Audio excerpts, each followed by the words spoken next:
बुद्ध मुस्कुराए और उन्होंने उस युवक से पूछा, क्या तुम्हें पता है कि यह काम वासना होती क्या है? फिर लड़के ने उत्तर दिया और कहा, बुद्ध, मुझे तो नहीं पता कि काम वासना होती क्या है, परंतु हां, ये जो भी है बहुत बुरी चीज है। फिर बुद्ध ने उस युवक से कहा, सबसे पहले तो तुम्हें यह समझना है कि प्राकृतिक रूप से जो भी चीज हमारे अंदर है वह बुरी नहीं है। हमारे जीवन में उसकी कुछ न कुछ जरूरत होती है। वासना कोई बुरी बात नहीं है, यह हमारे मन की एक भावना है जो हमें किसी न किसी चीज की कमी का एहसास करवाती है, और फिर हम उस चीज को पाने के लिए उस चीज की ओर आकर्षित हो जाते हैं। जैसे अगर तुम्हारे पास धन की कमी है तो तुम में धन पाने की वासना उत्पन्न हो जाएगी। इसका मतलब यह नहीं कि वासना बुरी है, बल्कि यह तो हमारे मन के एक प्रकार की जरूरत का एहसास है, और जब यह जरूरत शारीरिक हो तो हम इसे काम वासना कह देते हैं। युवक ने गौतम बुद्ध को कहा, बुद्ध, मुझे काम वासना का मतलब तो समझ में आ गया, पर आप मुझे यह बताइए कि यह आती कहां से है और कैसे आती है? गौतम बुद्ध ने कहा, काम वासना कहीं से आती नहीं है, यह तो हमारे अंदर ही होती है, और इसका होना तो जरूरी भी है, तभी तो मानव जाति का विस्तार होगा। युवक ने कहा, जब यह हमारे अंदर ही है और जरूरी भी है, तो फिर लोग इसे गलत क्यों बताते हैं? बुद्ध ने कहा, यही समस्या है। लोगों ने काम वासना को गलत तरीके से सोच लिया है, इसे छिपाने की और दबाने की कोशिश करते हैं। काम वासना गलत नहीं है, बल्कि काम वासना का गलत तरीके से प्रयोग करना गलत बात है। लोग जिसे पसंद करते हैं उसी के लिए जीने लग जाते हैं और उसके बारे में हमेशा सोचते रहते हैं, पर यह सब गलत है। बुद्ध ने युवक से कहा, क्या तुम्हें पता है कि जानवरों में भी काम वासना होती है? युवक ने उत्तर दिया, हां बुद्ध, जानवरों में भी काम वासना होती है, क्योंकि जानवर भी तो आखिर अपनी पीढ़ी को आगे बढ़ाएंगे। बुद्ध ने कहा, तो फिर हम जानवरों की काम वासना को क्यों गलत नहीं कहते? युवक ने कहा, मुझे नहीं पता महात्मा, आप ही मुझे बताइए। गौतम बुद्ध ने कहा, जानवर अपनी काम वासना का प्रयोग आनंद प्राप्ति के लिए नहीं करते, वह तो सिर्फ संतान उत्पन्न करने के लिए काम वासना का उपयोग करते हैं। जानवरों को प्रकृति ने इतनी समझ नहीं दी कि वह काम वासना को अपने सुख का आधार बना सके, जबकि मनुष्य अपनी समझ के बलबूते पर प्रकृति में पाई जाने वाली प्रत्येक वस्तु को अपने सुख के लिए अपने प्रयोग करता है। हम इंसानों ने ही काम वासना को अपने सुख का साधन बना लिया है, जबकि प्रकृति ने तो हमें अपने वंश को आगे बढ़ाने के लिए दिया था, लेकिन इंसानों ने इसे अपने जीवन का परम लक्ष्य बना रखा है, और इस तरह से काम वासना का बेलगाम हो जाना गलत है। युवक ने बुद्ध से पूछा, महात्मा जी, ये काम वासना हम पर हावी क्यों होती है? क्यों यह बेलगाम हो जाती है? तब गौतम बुद्ध ने कहा, सुनो, अब जो मैं तुम्हें बताऊंगा उसे तुम ध्यानपूर्वक सुनना। काम वासना का सारा खेल तुम्हें समझ आ जाएगा, तुम्हें तुम्हारे सारे सवालों का जवाब मिल जाएगा, बस तुम्हें ध्यान से सुनकर समझना है। फिर गौतम बुद्ध युवक को बताना शुरू करते हैं। एक बार की बात है, एक आश्रम में गुरु और उनके शिष्य रहते थे। शिष्य रोजाना आश्रम के बाहर स्थित गांव में दीक्षा लेने के लिए जाते थे। शिष्य जो गांव में भिक्षा लेने जाता था, उस रास्ते में एक नदी पड़ती थी जिससे वह रोज भिक्षा लेने जाता था। एक दिन उसने देखा कि एक लड़का पेड़ के पीछे छिपा है।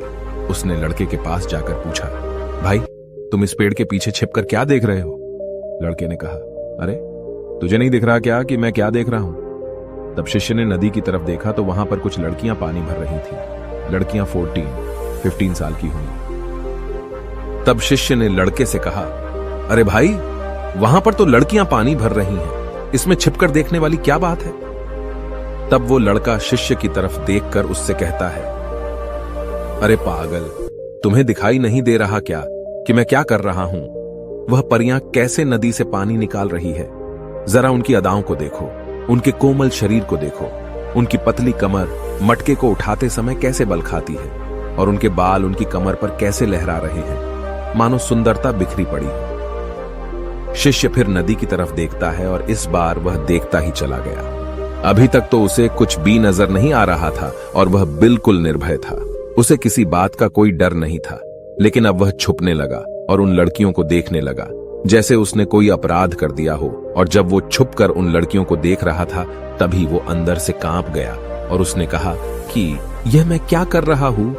मैं जो भी कर रहा हूं वह सही नहीं है, मुझे यहां से चले जाना चाहिए। और फिर वह जल्दी से वह से चला जाता है।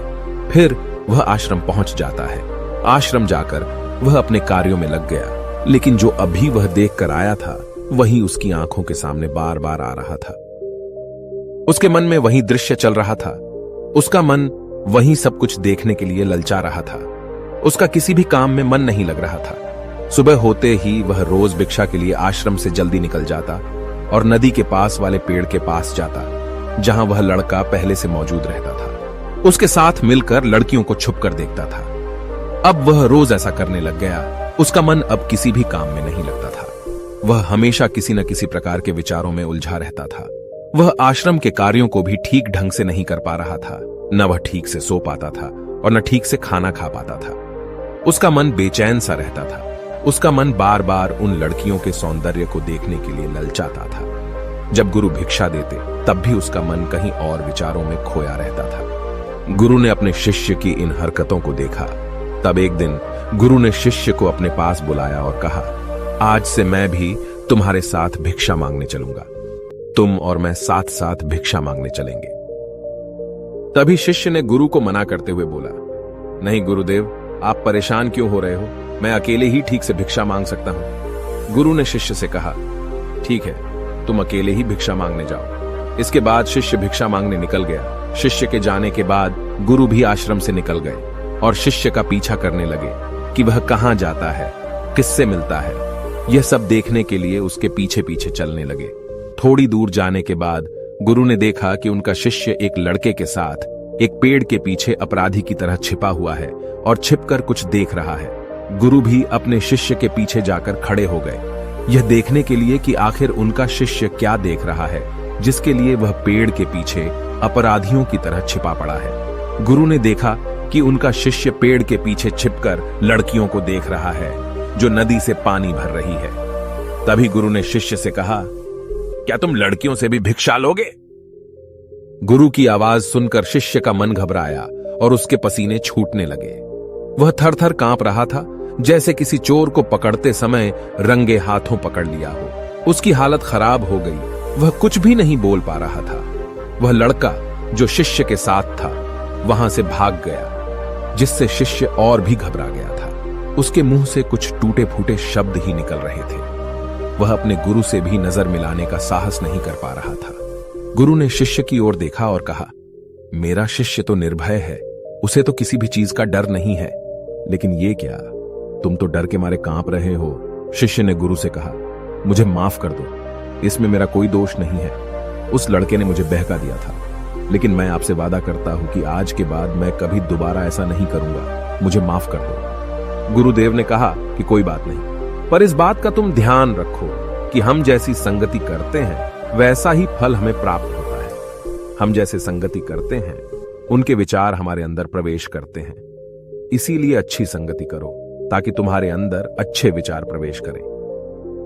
फिर गुरु और शिष्य आश्रम लौट आए और फिर से आश्रम के कार्यों पर ध्यान देने लगे। उसने उस रास्ते को छोड़ दिया और दूसरे रास्ते से जाने लगा। वह अपने काम को ध्यान से करता था, लेकिन धीरे धीरे उसके अंदर क्रोध उत्पन्न हो गया और फिर वह दूसरे शिष्यों पर क्रोध करने लगा और बेचैन हो गया। अब वह सही समय पर भोजन भी नहीं करता था।